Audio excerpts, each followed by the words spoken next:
Hi, George Newitt from Trusted Rentals here. Today we're making a demonstrative video of my newest acquisition to my fleet, my 115 SR Kobelco. It's a full-size excavator, 31,000 pounds, got a blade thumb. We're loading a swill pile of material that we scraped off from a new home site into the back of my 10-wheel dump truck.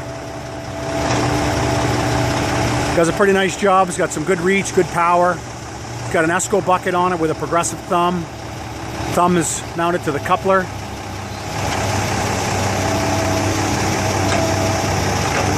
Any serious stumping you want to do, the blade works good for scraping off, filling holes after you've stumped.